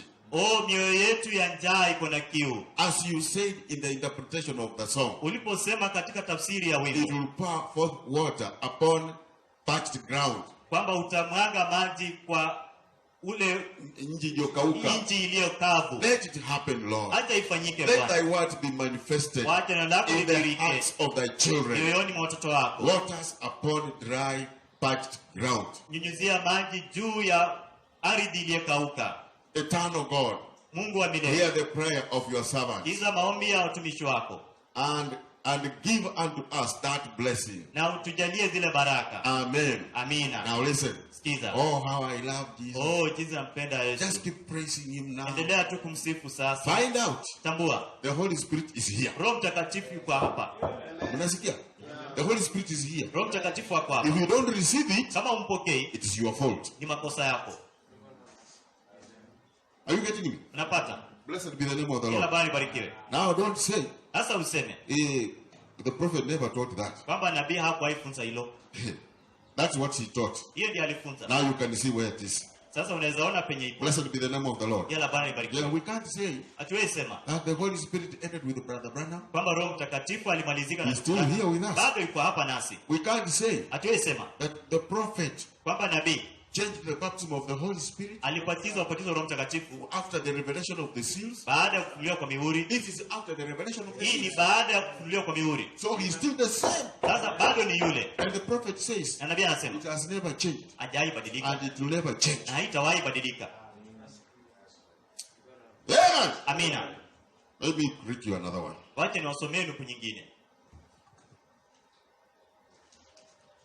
He says, it has never changed. Hajawahi badilika. The baptism of the Holy Ghost has never changed. Ubatizo wa Roho Mtakatifu hajawahi badilika. And he never will. Na haitawahi. Blessed be the name of the Lord.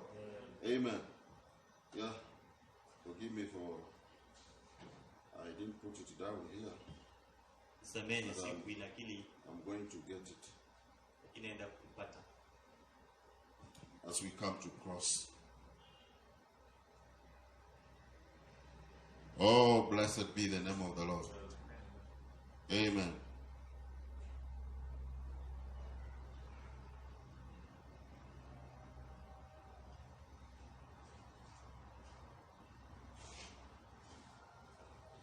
Hallelujah. You love the Lord? Je, mnampenda Bwana? This is all from 1965. Haya yote ni mwaka wa 65.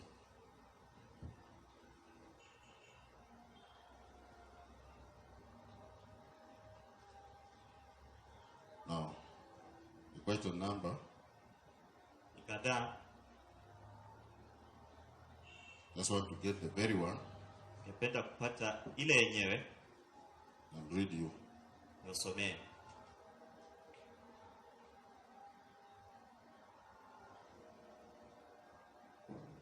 Hope it's this one. Natumaini hii. That's, I know they got a substitute today. Najua leo hii umepata kibadala. This is 1965, 0219. This day, this scripture is fulfilled. Leo hii maandiko haya yametimia. That's the one.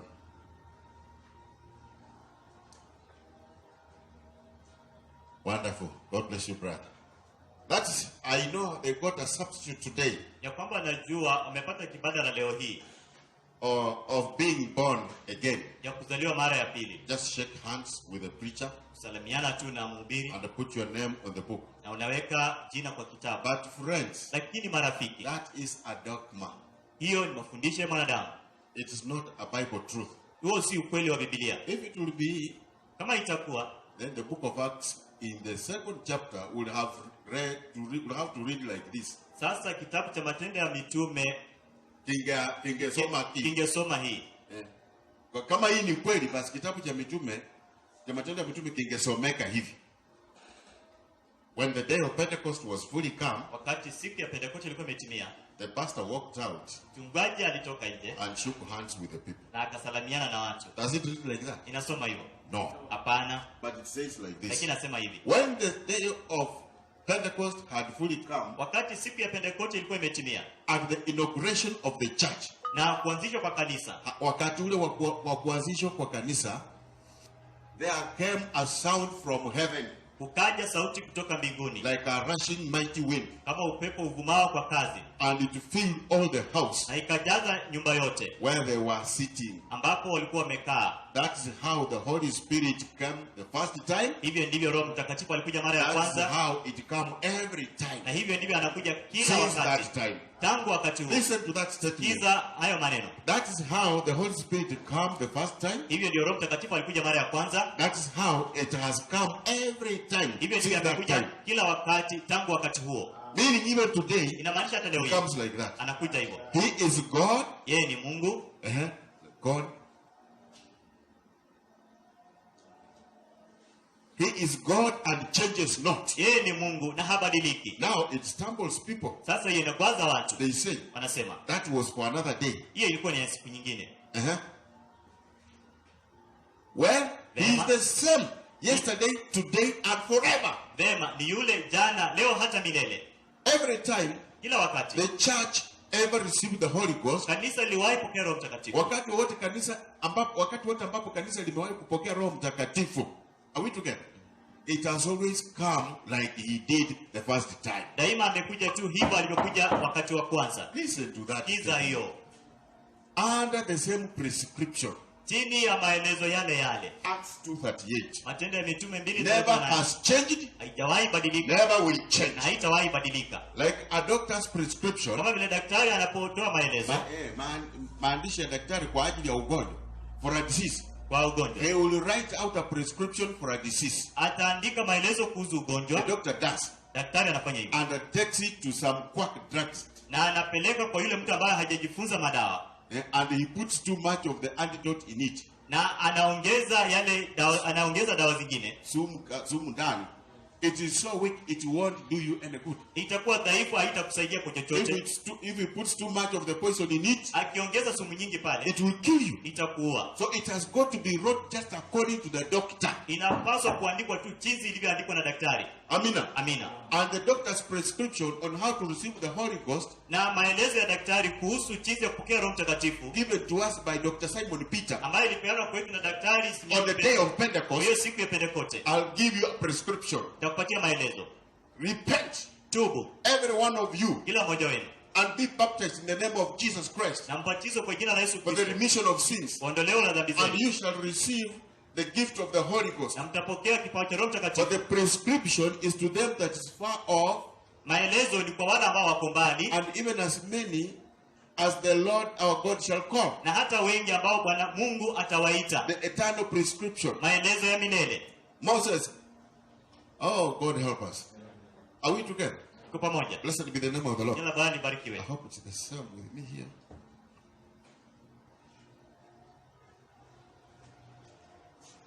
That's the eternal prescription. Haya ni maelezo ya milele. Yes, it's up to there. Nafikia pale.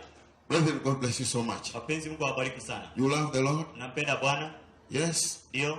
Remember, Kumbuka, when you get baptized with the Holy Ghost, unapobatizwa Roho Mtakatifu it's a circumcision. ni tohara. And a spiritual circumcision. Na tohara ya A kiroho, circumcision of the heart. tohara ya moyo. When you get baptized with the Holy Ghost, Na unapobatizwa Roho Mtakatifu, you are being inducted into the body of Christ. unaingizwa ndani ya mwili wa Kristo. And when you get baptized into that body, Na unapobatizwa ndani ya you huo are mwili, sealed in there. unafungiwa kule ndani. Amina. Amina. And the seal Na muhuri. is not until the next time things go wrong. Si hadi wakati huo mambo yataenda mrama, The next time you lose your ama temper, wakati utakuwa na hasira, the next time somebody steals your money. wakati mtu anaiba pesa zako. No. Hapana. There, Hapo the moment you are sealed in there, punde tu unapotiwa hapo ndani, unapoingizwa ndani na ufungiwe ndani, tiliwe muhuri ndani, it is until the day of your redemption. ni hadi siku ya ukombozi wako. Blessed be the name of the Jina Lord. Bwana libarikiwe. And when you are there, Na unapokuwa you pale are safe. uko salama. Blessed be the name of the Lord. Jina Bwana libarikiwe. The seal denotes security.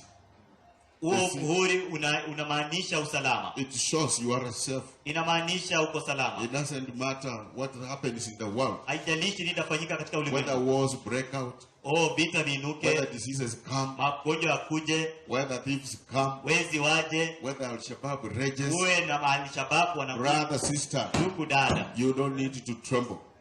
What you need is to get the baptism of the Holy Yenye Ghost. unahitaji ni kupokea Roho Whatever Mtakatifu. happens, Chochote you are kifanyike, safe. uko salama. Somebody may touch your body, Mtu anaweza kuguza mwili wako, but spiritually, lakini you kiroho are safe. uko salama. Blessed be the name of the Jina la Bwana Lord. libarikiwe. We'll come to Jesus Christ. Njoo kwa Yesu Just Kristo. come, brother, sister. Wewe njoo tu ndugu Wherever yangu. you are, Popote ulipo. you can kneel down wherever you are. Unaweza piga magoti popote Being ulipo. sincere, Ukiwa mnyofu. believing this message, Kiamini ujumbe. and raise up your hands Na uinue mikono yako. and tell God, Naambia Mungu, God, Mungu, I have heard your word. nimesikia neno Now lako. I want that seal. Nataka huo muhuri. God will do it Mungu atafanya hiyo. if you are sincere. Kama utakuwa If mnyofu. you have sins in your life, Kama uko na dhambi maishani mwako, repent of them. tubu hizo dhambi. Because God cannot come into a sinful heart. Kwa sababu Mungu hawezi kuja kwa moyo wenye dhambi. Clean up. Usafishe. Correct your life. Rekebisha maisha yako. Remember, Kumbuka, the seal is also a token. muhuri pia ni tiketi. It's an entitlement. Ni kitu ambacho kinakuidhinisha kufanya jambo Blessed be the fulani. name of the Lord. Jina la Bwana libarikiwe. Without that, Bila hiyo, you are gone. You wewe are finished. umepotea. You are Umeangamia. lost. Umepotea. Blessed be the name of the Jina la Lord. Bwana libarikiwe. May God bless you so much. Mungu akawabariki sana. God helping us. Mungu akitusaidia. We'll continue looking at this baptism of the Holy Ghost. Tuendelea kuangalia katika ubatizo May wa Roho God help Mtakatifu. us. Keep praying. Acha tuendelee kuomba. Keep seeking God. Endelea kumtafuta Mungu. That at the end of this message, Kwa mwisho wa ujumbe huu, something good will happen to kitu you. kizuri kitafanyika kwako. Don't look for a way of criticizing. Wewe usiangalie kwa njia ya kutoa But if makosa. you have something to point out, you are welcome. Na kama una kitu ambacho If there is unataka something you know kuuliza, we have done that's not right, kama kuna kitu ambacho tumefanya ambayo si sawa, we surely want to be corrected. hakika tungetaka kukosolewa. We want to do right. Tungependa So kufanya if there sawa. is any evil, any Kama kuna wrong, maovu, kuna kitu if there kiovu, is something that has been said here that has stumbled kama you, kuna kitu ambacho kimezungumzwa hapa kimekukwaza, kindly tell us. tuambie. But if you feel this is God's word, Lakini kama unahisi neno la Mungu, you are duty bound unawajibika to God kwa Mungu. You have to seek the Holy Ghost. Unapaswa kumtafuta Roho Because Mtakatifu. without it, you are lost. Kwa sababu bila huyo umepotea. You don't have to deceive you. Haupaswi There's kujidanganya. no need of telling you yourself. Hakuna haja ya kuambia kwamba uko Just salama. because you received the message. Kwa sababu ulipokea tu ujumbe. Just because you call yourself a believer. Kwa sababu unajiita mwaminio. Brother, it is not good to do that. Si vizuri kufanya hivyo. After believing, Baada ya kuamini, you must be baptized with the Holy Ghost. lazima ubatizwe na Roho Mtakatifu. God has to approve of your faith. Mungu lazima athibitishe imani He yako. has to acknowledge it. Lazima But if aitambue. he has not baptized you with the Holy Ghost, Kama hajakubatiza Roho Mtakatifu, it's a sign he has not acknowledged. hiyo ni ishara kwamba Your hajatambua imani yako. No way. Hakuna vile. God help us. Mungu atusaidie. And God bless you. Na Mungu awabariki. Amen. Blessed be the name of the Lord. Jina la Bwana libarikiwe. We shall sing a song Tutaimba wimbo as we come to pray. tunapokuja kuomba.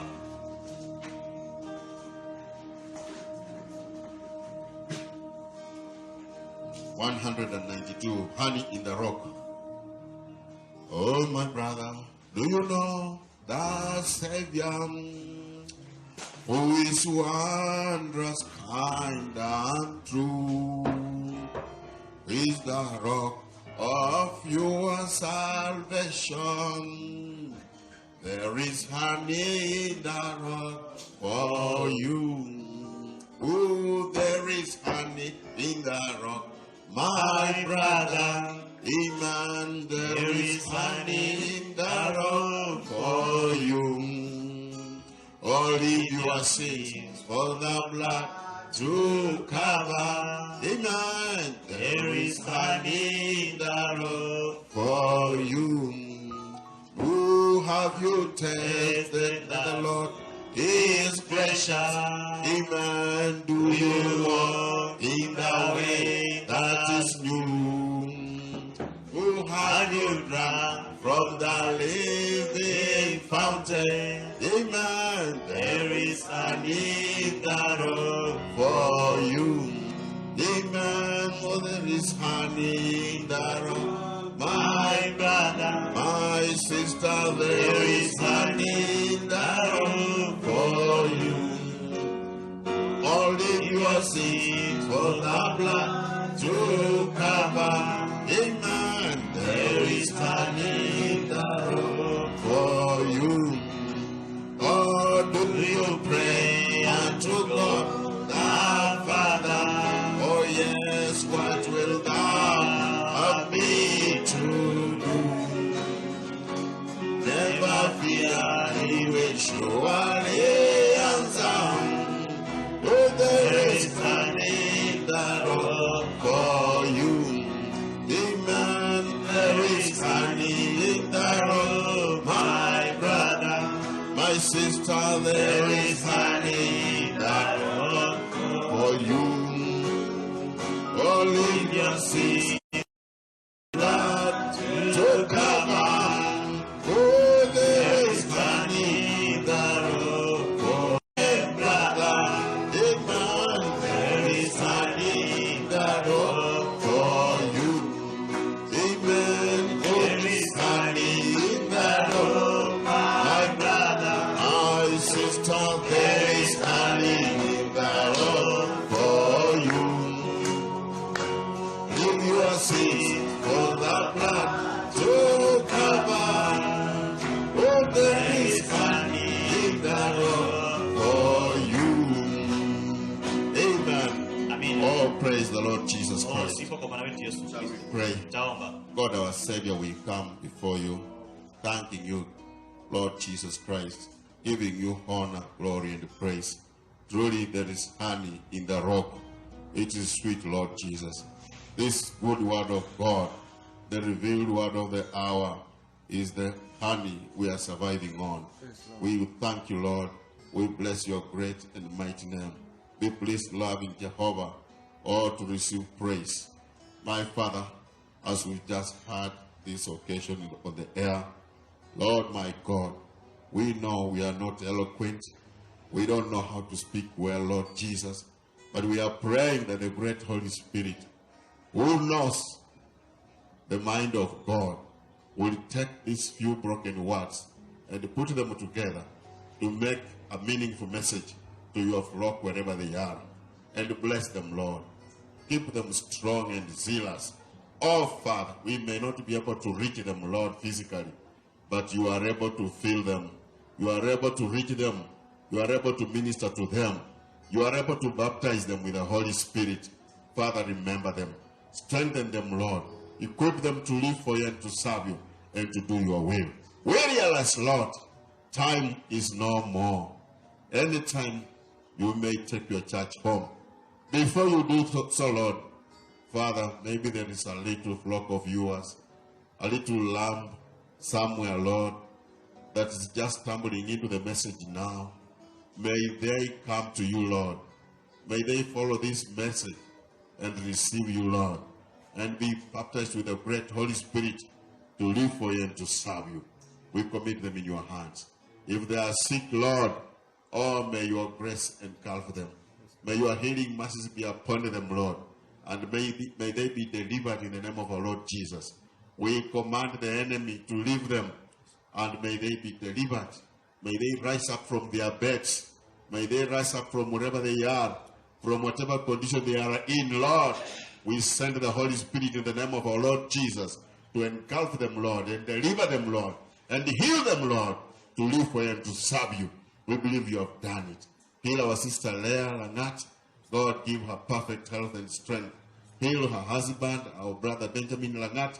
Grant him perfect health, Lord.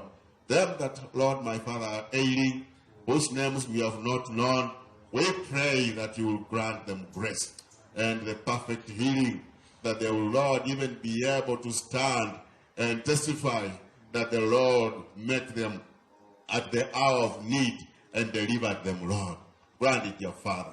We still remember our brother Washira of Kapenguria Church. My Father, may your healing mercies encompass him. Lord, recreate those organs that were disturbed or were, oh Lord Jesus Christ, that were maybe badly hurt by the motor accident. May you renew them, Lord, that our brother will live and serve you and do thy will, Lord. We commit him in your hands. We thank you and bless your great name. Bless our brethren.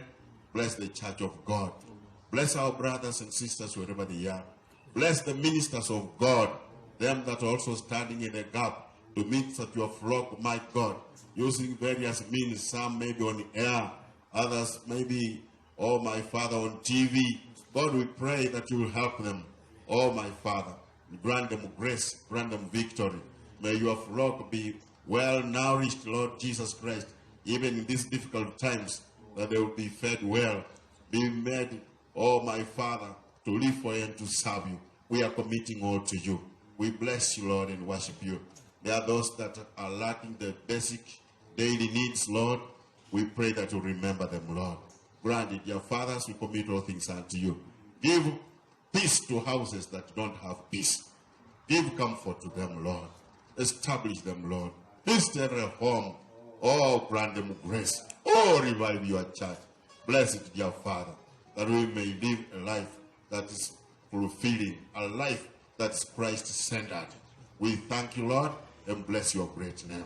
That which you have not asked for, Lord, which you know that we need, or your flock somewhere needs, Baba, may you be pleased to grant it. We commit all things unto you as we humbly pray all this in the beloved name of our precious Lord and Savior Jesus Christ. Amen. Amen. Amen. So, my dear brothers and sisters, wherever you are, Wapenzi ndugu na dada popote mlipo, my number is 0716 namba yangu 768082. That's my number. hiyo namba I yangu. also have an Airtel number, Je, niko na namba ya Airtel 0733 260 398. So you can reach me on either number. unaweza nifikie kwa namba If yoyote you ile. have a question Kama uko na swali or an issue to raise, ama swala ambao unataka kuinua, I'll be glad to hear from you. nitafurahi kusikia kutoka May kwako. God bless you mightily Mungu awabariki and sana keep you safe na aweke salama till then. hadi tutakutana tena. God bless you. Mungu awabariki. Amen. Amina.